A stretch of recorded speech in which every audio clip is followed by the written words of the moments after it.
Probably most of you already know what is artificial intelligence, but for those of you who don't, artificial intelligence gives an ability to a computer to learn from experiences and perform human-like tasks. Now imagine meeting someone online.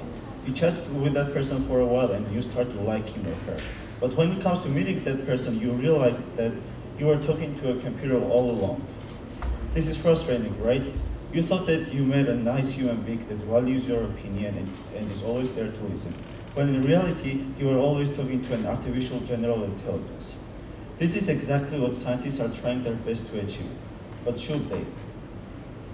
The main purpose of artificial intelligence is to be better than humans in everything. Now imagine if we actually create artificial general intelligence that is better than us. This means that it is going to be better than us in researching AI too. For example, we create an artificial intelligence that is smarter than us, for example, 5 times. It is going to be able to work on itself and become 10 times as smart. Then it is going to be able to work on itself and become 20 times as fast. Now imagine keeping that kind of thing under control. That's difficult, right?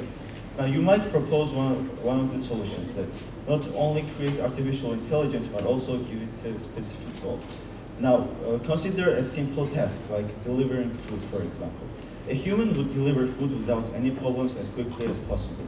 But then there's artificial intelligence, whose main goal is to deliver food as fast as possible. And in order to do that, it might need to break some rules and maybe even run over a few people.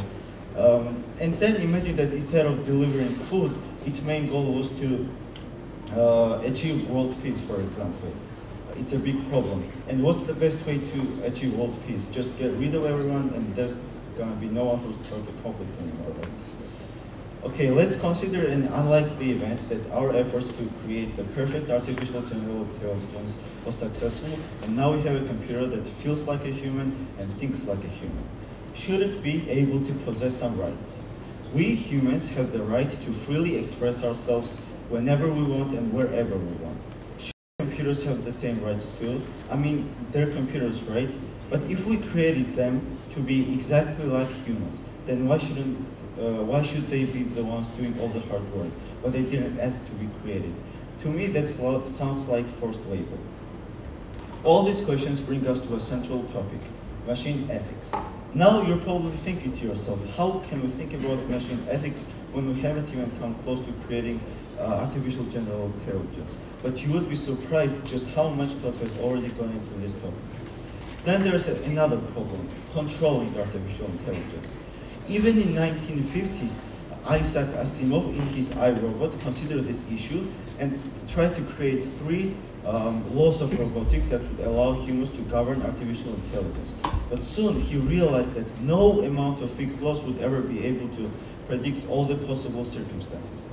This means that no matter how hard we try, we are never going to be able to control artificial intelligence that we create.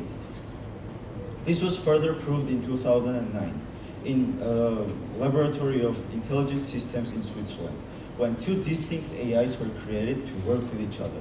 Their main goal was to collect virtual resources like food and to avoid poisonous resources. Now you might think that because they were explicitly told to work with each other, they actually did, but that's not how it went.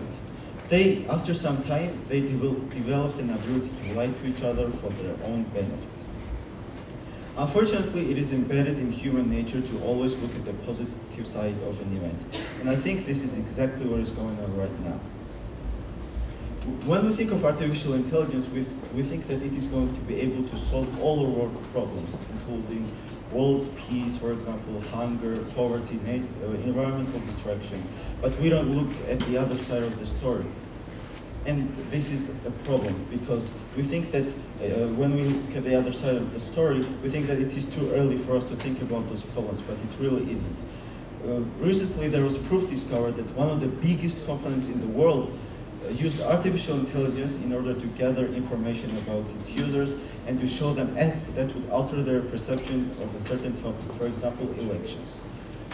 Now, do you still think that it is early for us to think about these problems? As a conclusion of my speech, I want to tell you that we make our own future. Why risk so much? I know that artificial intelligence will bring benefits, a lot of benefits actually, but we should look at the other side of the story.